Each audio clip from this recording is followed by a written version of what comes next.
Þá ætlum við að halda áfram og fara aðeins yfir tæki og tól og Git og GitHub. En við höfum verið að nota alveg alls konar tæki og tól, allt frá bara mjög gömlum tækjum sem eru hérna HTML validatorinn og CSS validatorinn yfir í svona nútímalega eins og Prettier og ESLint til þess að samræma það sem við erum að gera. Og það eins og svona lokin á hinu sem var CSS, að þú veist þetta að vera með samræmi í því hvernig við erum að skrifa kóðan okkar, hvort sem er HTML, CSS eða JavaScript eða eitthvað annað, hjálpar okkur að komast fyrr í að reviewa það sem skiptir máli. Þannig að nú eru þið líka búin að gera verkefni þar sem þið eru að code-reviewa hjá hvort öðru og ef þið eru alltaf spáið í hvort þessi bil á eftir curly bracketinu eða fyrir curly bracketið eða ekki, það skiptir í rauninni ekki máli. Það sem skiptir máli er,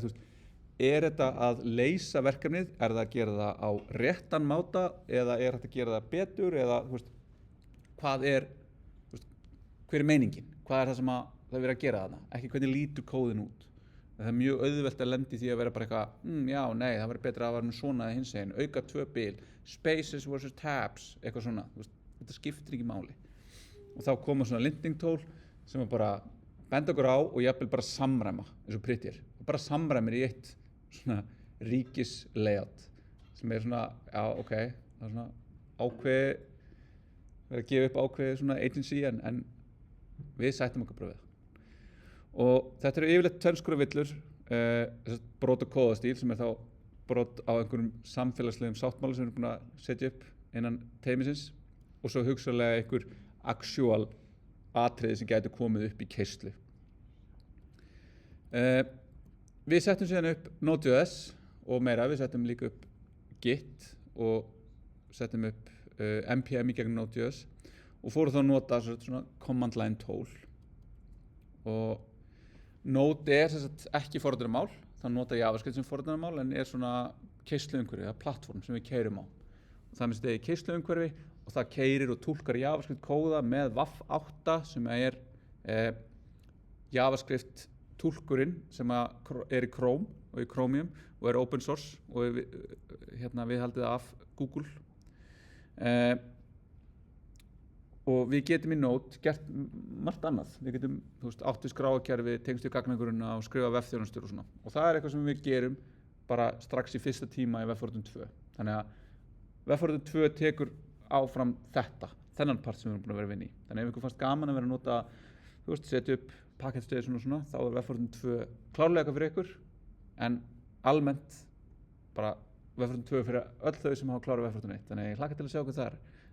Annarkvort vor eða vor eftir 1 ár eða 2 ár. Og npm er þessi pakkastjóri eða package manager sem leyfir okkur að sækja þessa pakka eða módúla sem að við getum fengið virkni frá öðrum og við notum þau til að sækja svona tól en við getum líka notað til að sækja bara pakka eða módúla sem að við getum þá notað í forritunum okkar. Og þetta er svona eitthvað sem að fólk er búið að vera að horfast í augu við að er líka ákveðin galli af því að þetta er svona supply chain attacks, þar að segja við erum að sækja eitthvað kóða sem að notar eitthvað kóða og það verður til svona supply chain af kóða við erum bara að bera þetta saman við supply chain í raunveruleikanum og ef einhverju tekst að setja eitthvað ráðast á einhvern part af þessu þá getur það á mjög auðveldan hátt farið á mjög marga aðilega vélar eða keysluumhverfi á mjög stuttum tíma. Það er búið að vera að gerast núna ítrekað. En pakkastjórar eru þetta, þeir svona sjálfvirkni væða þetta að setja upp hugbúnað og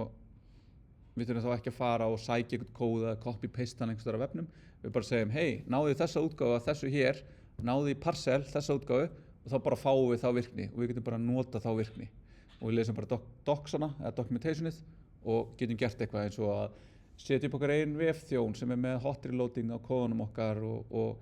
auðvelt að setja upp SAS og auðvelt að setja upp hitt og þetta með plugins og eitthvað svona. Þetta er svona einfalda mjög margar hluti fyrir okkur.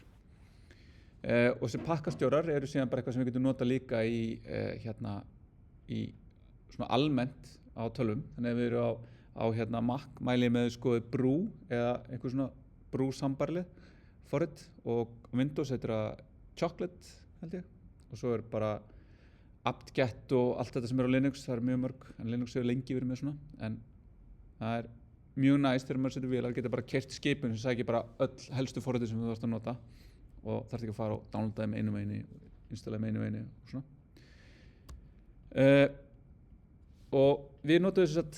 NPM til þess að búa síðan til svona package station sem þá svona lýsiskrá fyrir projektið okkar sem að segir þá svona keyrir þú development, svona keyrir þú linting, svona keyrir þú buildið og þá getum við sett upp verkefni sem að á einfaldan máta hægt að byrja að forrita sem einhver teymismeðlimur og auðvelt að setja upp á einhverju keyrsluumhverfi eins og Netlify og setja það þá þannig upp að við klónum verkefnið að Git sem við skoðum eftir og þið náttúrulega kunnið upp á 10 að og setjum upp á Netlify og bara pushum, búið til pull requestu, mergeum og þetta bara verður live þurfum að vinna. Svo notum við aðeins SAS, notum við það með í Parcel að setja það upp og þá getum við búið til þetta superset af CSS sem svona kannski aðalega þetta leyfir okkur að skipta þessu auðveldlega upp í skrár og í mismunandi möppum og svo kompælist það bara niður í eina skrá, eina CSS skrá á endanum. En við erum búin að nota núna frá verkefni 6 version control eða skjalastjórnunar eða útgáfustjórnunar verkfærið Git og almennt séð þá þetta mjög góð hugmynd að vera með einhverja leið til að geyma útgáfur á skránum okkar sem leiði okkur bara að treysta því að við getum á einhvern hátt committað breytingunum okkar og þær eru þá komnar eitthvað, komið afrit, komið einhver stimpill á þar og þá getum við gert einhverja tilraunir eða gert eitthvað af okkur, skemmt eitthvað. Þá getum við alltaf að vita það að fyrri útgáfan sem við byggum til, hún er örugg, við getum alltaf bakkað í hana. Eða þá við getum verið að vinna mörg saman og svo getum við samin að vinna okkar sem þá að nota branching og það bara svona almenna það að nota version control, það sniðugt. Og svo distributed version control sem þá sérilagi Git að þá erum við með þetta sem sagt við geymum alla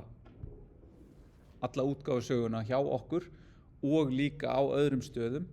og getum þar að leiðandi unnið í raun óháð hinum. Þannig ég get unnið offline og ef eitthvað gerist við einhvern annan þá á ég alla söguna líka og það gera líka verkum að það rosalega hratt að vinna með Git þegar við erum bara með þetta allt þarna. Svona ekki distributed version control, þetta oft svona að afrita allt yfir og þetta svona mikið copy-paste að búið til bransir að afrita allt og það býr bara til mikla fjöldtekningu eða margtekningu á gögnum en Git þetta svona ekki bestað en mjög gott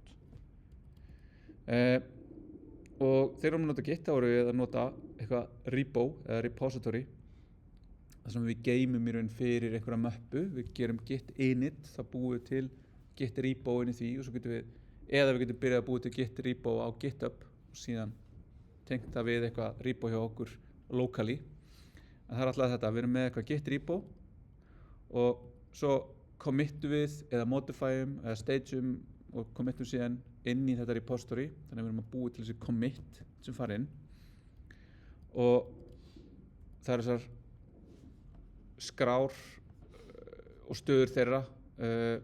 við erum með eitthvað sem bara unmodified þessi skrá var þarna og hún hefur ekki breyst síðan senasta commit við erum með einhverja skrá sem var breytt og frá senasta commiti en við höfum ekki staged hana, hún ekki að fara inn í næsta commit hún staged, hún breytt og hún að fara inn í næsta commit og svo erum við untracked skrár sem þá skrár sem við höfum ekki sagt Git hvað að gera við og þá getum við gert bara Git add á þá skrá og þá kemur hún og verður staged og þá í raun að koma ný. En Git commit færir allt úr staged stöðunni inn í commit sem þá sett inn í repoið.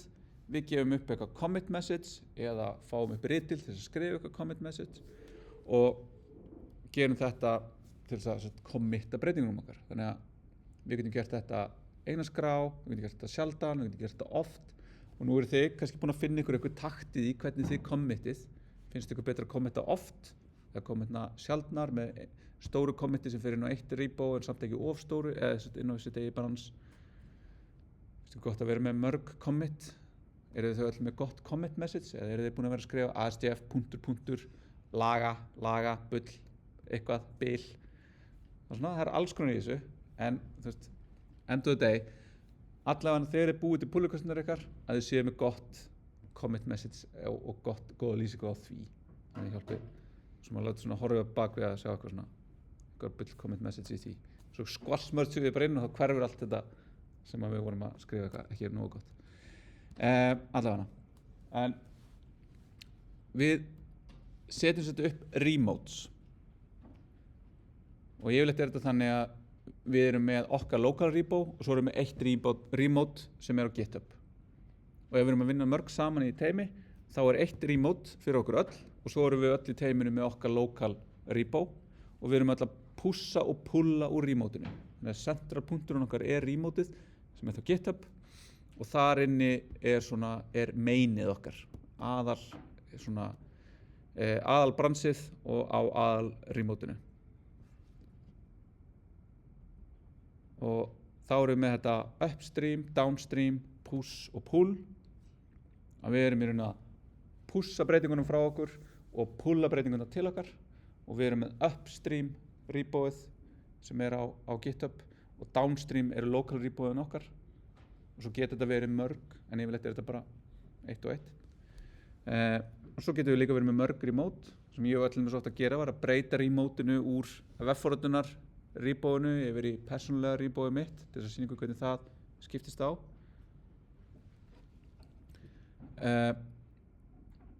svo getum við gert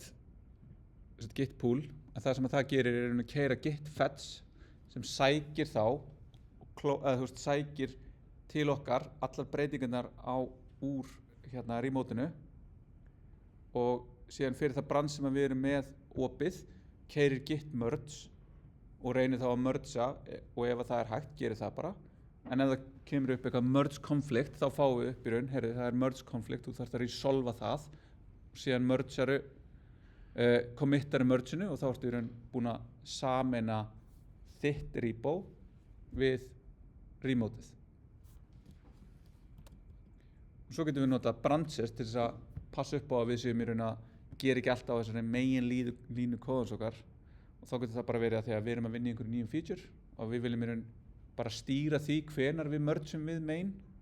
eða hvenar við ítum þessu á remoteið til þess að fá code review eða eitthvað frá teymisfélögum okkar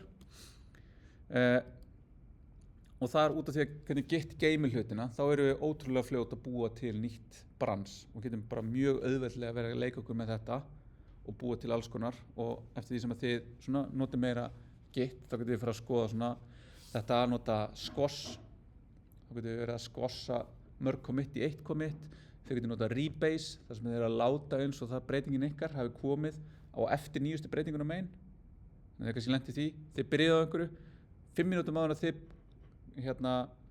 brönsuðuð þá gerði einhver eitthvað eða 5 mínútum eftir þá gerði einhver eitthvað megin sem hefði verið miklu betra ef þið hefði bara haft það inn í bransinu ykkar þá getið þið rebaseað og rebase bara hei, látum eins og þetta hafi gerst áður en ég byrjaði að gera vinnuna mína og þá getið þið sloppið líka við merge commitin ef ykkur finnst þau vera ljót og þetta allt bara hvað viljum við gera með Git sögun okkar hvað segir hún en merge bara þetta að á einhverjum tímapunkti ef að fleiri en einn aðili hafa gert breytingar á sama hlutnum og þær eru ekki hægt að gera automatist finna út við hvað þá fáum við merge konflikt og þá þarf einhver að resolva það og þá fáum við merge konflikt markera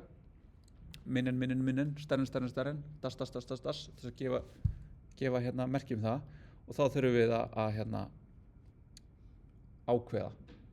hvernig við gerum það og það getur oft verið vesen en það er yfirleitt ekkert flókið, bara tímafrekt að komast að því hvað á að vera hvað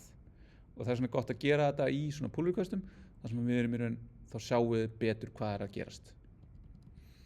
en GitHub staðurinn sem við höfum verið að hýsa okkar og verið okkar punktur í því að skoða námsefni og vinna verkefni og vinna saman og þá yfirleitt þetta GitHub workflow það sem þið eru búin að vera að gera að við búum til brans við gerum breytingarnar okkar, við ítum breytingunum okkar á bransið þegar við erum sátt þá pushum við bransinu okkar yfir á remoteið förum á GitHub opnum pull request sem þá á bransun okkar, þá sjáum við breytingarnar okkar í bara viðmóti, við sjáum hvort við þurfum að mergea eða ekki, þá getum við farið að mergeað, við getum gert það í GitHub líka, við getum síðan beðið code review, einhver tekur í teiminu okkar, fer yfir hlutin okkar og síðan á endanum mergeum við og þá fer þetta inn á main og við í raun gerum það svona í gegnum GitHub viðmótið. Svo höfum við tengt þetta við Netlify og nota það bæði þar sem við erum í raun að drag and drop deploya eða bara nota hérna Git sem alltaf langt best af því að þá bara tengið þetta yfir íbúið, kemur nýtt commit á main eða nýtt commit á okkur pull request og þá tekur Netlify, býr til preview fyrir okkur. Hafið verið að nota preview hérna deployments á Netlify? Skoða ekkert sérstaklega en þú veist, ef þið erum þetta tengt þá fáið upp, þú veist, hei, ég bjóð til fyrir pull requestuna, hér er Netlify deploy og þið getur skoðað það og þá getur við skoðað líka útgáfuna áður en mergeið. Það er ekkert sem að þarf að gera en það bara getur verið geðvægt næs. Það getur verið sérstaklega næs þegar maður er í stórum teimum og er til dæmis að bera undir hönnuð eða verkefnastjóra eða viðskiptavin. Herru, hér er lagfæring á bugnum, hér er nýju featureinn, hér er nýja hönnunin og þá er þetta að skoða þetta bara í róluheitunum. Það er ekki svona, ok, ég er að fara að mergea núna, svo bara bökkum við og allt bara rugglast fyrir rugl. Bara þetta gerir þetta í róluheitunum. En Netlify er mjög bara svona fín hýsing, mjög svona þægilega að nota og ekkert það dýr en hérna getur samt orðið ef við finnum að setja risastóra verkefni á þetta en fyrir ykkar verkefni er þetta bara mjög fínt. Og það eru tæki og tól og Git.